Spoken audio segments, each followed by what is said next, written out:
Hey, Toronto. You ready to go back to work? We need an extraction of information. Who is that? This is the man from Toronto, Wait, what? I'm the man from Toronto. and he's here to torture you. Our only way to find the man from Toronto is if you continue to be the man from Toronto. Hola. I am the man from Toronto. Objection. No, I'm the man from Toronto. Oh, ah! This is on you. Hey, yo, what's my name? What's my name? Come on! Hello, everyone. It's Brian in Toronto, and whether you like it or not, this is yet another video that deals with Toronto in song. So, songs about Toronto, songs that mention Toronto, some sort of relationship there. This is the third video on this topic, and I may do one more. We'll see how it goes. I'm going to start with a song that has a different town in its title, not Toronto, and that is a song called Bobcaygeon, which is from the Tragically Hip from their Phantom Power record in 1998. It is the fourth track on the first record. Of course, you can't see that, but... So Bobcaygeon is a small town in the Kawartha Lakes district of Ontario. Around 3,500 people lived there. It was founded, I think, in late 1870s. I've been there. I've also driven through there a few times. It's known to be on the in cottage country. For some people, it's on the way to cottages. For other people, it's past their cottages. I don't own a cottage. But that kind of almost northern Ontario, getting to northern Ontario kind of place. So very small. And I'm going to read some lyrics to you from the song just to set the scene of what it's about, because it's really about two things. Now, if you've seen the video for it, you'll know that Gord Downie, the singer from Tragically Hip, who wrote the lyrics, who tragically died a few years ago, portrays himself as a police officer. And he said this song is about two police officers in love, I guess. A story about two cops. One thing to say about Bobcaygeon as well is that Gord Downie has also said that when he chose that word, he was looking for something that rhymed with constellations. So he came up with Bobcaygeon, and I guess to his credit, there aren't too many other places that rhyme with constellations, so that's why he chose it. So I'm going to read some lyrics. I left your house this morning about 9:15. Could have been the Willie Nelson, could have been the wine. When I left your house this morning, it was a little after 9. It was in Bobcaygeon I saw the constellations reveal themselves, one star at a time. Second verse. Drove back to town this morning with working on my mind. I thought of maybe quitting. I thought of leaving it behind. I went back to bed this morning, and as I'm pulling down the blind, yeah, the sky was dull and hypothetical, and falling one cloud at a time. So I think the first thing to say is that sort of separates itself from the second part of the song, which is the love story. But one thing is interesting is that when he drives back to town, he doesn't really say what town, but I believe it's Toronto. And the reason I say that is because if you contrast the sky, in Bobcaygeon, he's talking about being able to see the constellations for the first time. But, or one star at a time, sorry. And then in the second part, he's talking about the sky being dull and falling one cloud at a time. And I think that sort of reflects the maybe smog in Toronto, maybe just the cloudiness, maybe buildings obscuring his view. So it's quite a different scene there. Then the song kind of changes track. It says, that night in Toronto, with its checkerboard floors, riding on horseback and keeping order restored, till the men they couldn't hang stepped to the mic and sang, and their voices rang with that Aryan twang. Now, that's a really interesting statement. So he mentions that night in Toronto, and if you've seen the Tragically Hip's DVD concert called That Night in Toronto, you know that line gets a huge roar from the crowd when he sings that. That night in Toronto, this checkerboard floors, riding on horseback and keeping order restored. Till the men they couldn't hang stepped to the mic and sang, and their voices rang with that Aryan twang.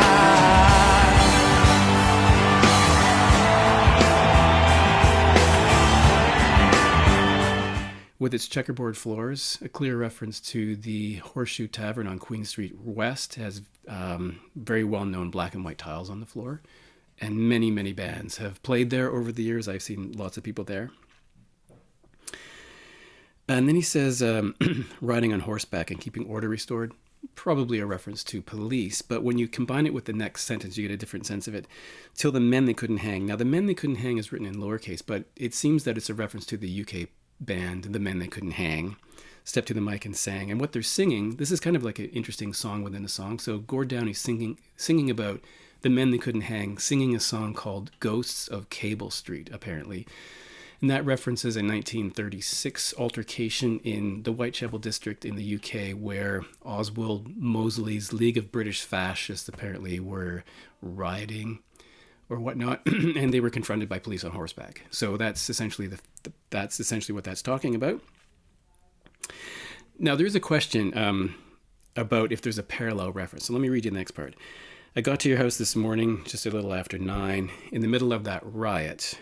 Couldn't get you off my mind. So I'm at your house this morning, just a little after 9, because it was in Bobcaygeon where I saw the constellations reveal themselves one star at a time. So he mentions a riot there. Now, whether he's mentioning the riot that's referenced in the previous song, or whether he's referencing the Christie Pitts riot that happened in the 1930s in Toronto, where the swastika clubs were, I guess, combating a more, they're combating Jewish people, because the song has subtext of racism and anti-Semitism in both riots mentioned, or the Ghost of Cable Street song and the 1933 riot, if that's what he's talking about. So there is some speculation that he's talking about the Christie Pitts riots in the 30s.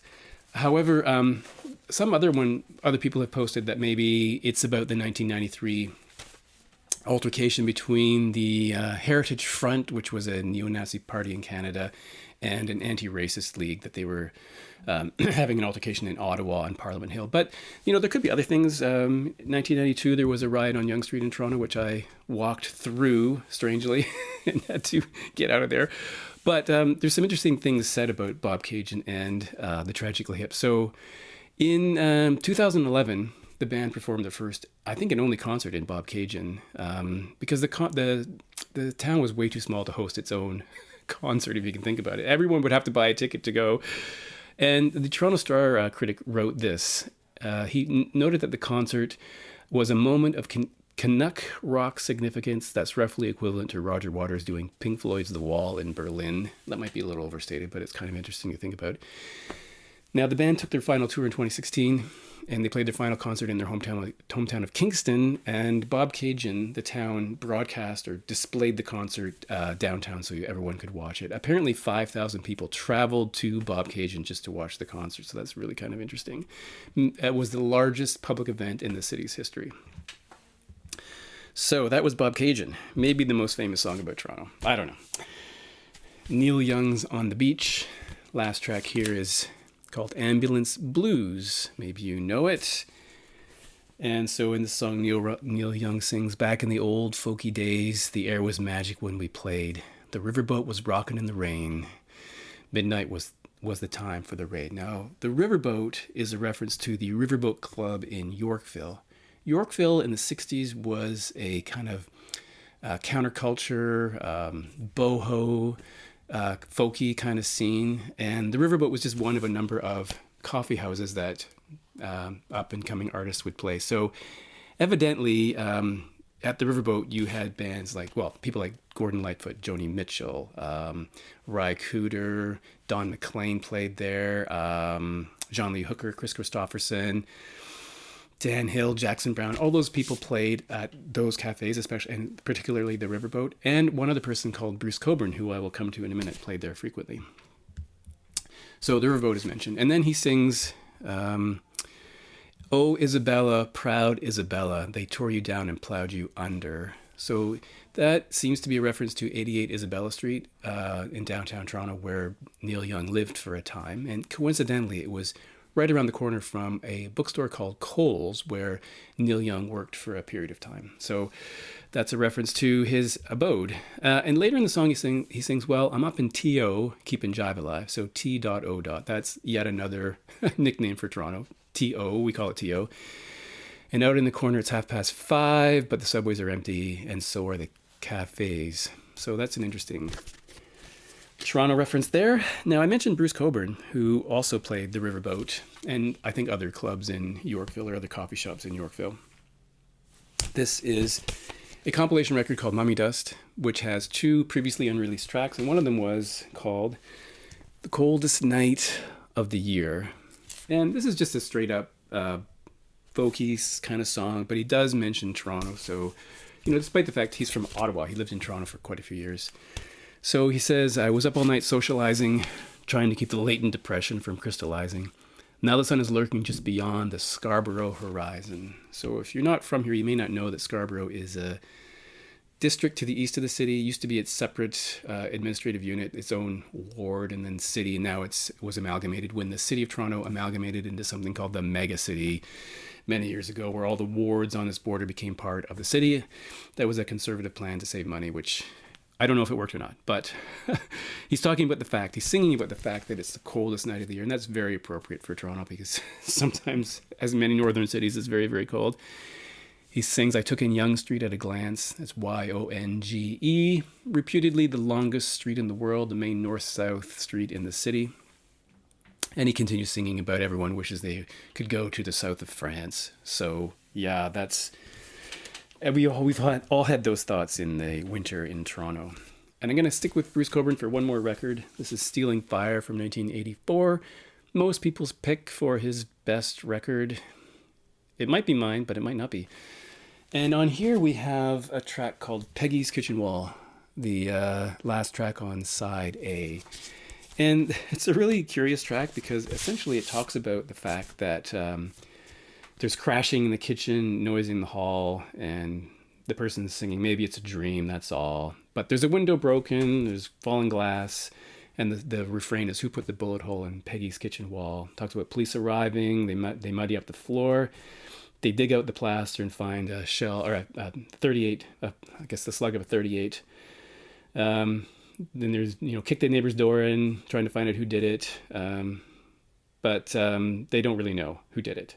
So that was written Bruce Cockburn always tells you where he writes a song. That was written in Toronto, July 1983. And I guess the lingering question was, is that a true story or not? And if you look at this book, Bruce Cockburn's Rumors of Glory, which is actually music for guitar. I gotta find the right page. 63. The notes for the music for Peggy's Kitchen Wall. And under it, it says, it's a true story, honest, and it happened in T.O. Happened in T.O. So, true story, fun track. And then I'm going to switch gears to something radically different because we're going to go hip-hop.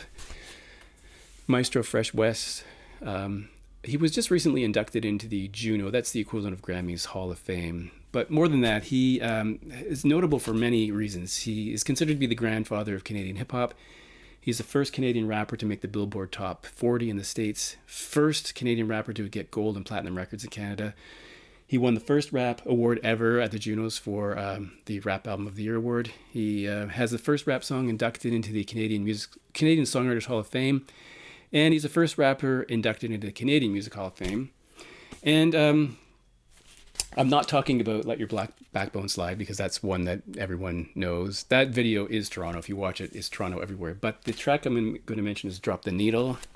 By the way, this is the 12-inch single for Drop the Needle. This came out in 1989, by the way. And it's interesting. This song is really about Toronto. He sings Down with Scarborough, which I just mentioned, to the east. I can't remember. I think he might be from... I'm not sure where he's from. I should have looked that up. Anyway, Down with Scarborough, Down with the Jungle, Down with Michie Mee. Michie Mee was Canada's first significant female rap star. Down with Rumble, and there he means MC Rumble. Again, I'm not like the most knowledgeable person about hip hop in Canada, but I do know that. Down with Self-Defense from Flemo. So that's a double barrel thing there. So Self-Defense was a Canadian hip hop band that started from at least one member of the Get Loose crew. And again, I don't know too much about them. And Flemo, I think, is Flemington Park in North York, but I could be wrong. He goes on to sing United States, United Kingdom, the rhymes I bring them spread like syndromes. T.O. mixed it. Again, Toronto. T.O. mixed it. New York pressed it. All these death hits. You can't test this. So Drop the Needle. This is like a well-known record, but and possibly hard to find now. So, one more, which will take 30 seconds because Only the song says Toronto. So this is Tragically Hip again, their album Music at Work from 2000. And there's a song in here which intrigued me the first time I saw it because it's called Toronto Number 4. But that's the only mention of Toronto in the entire song. It's really about his grandmother. So it's called Toronto Number 4. And no mention of Toronto apart from the title. So that's kind of weird. Anyway, that's it. Thanks for watching, and I'll talk to you in the next one.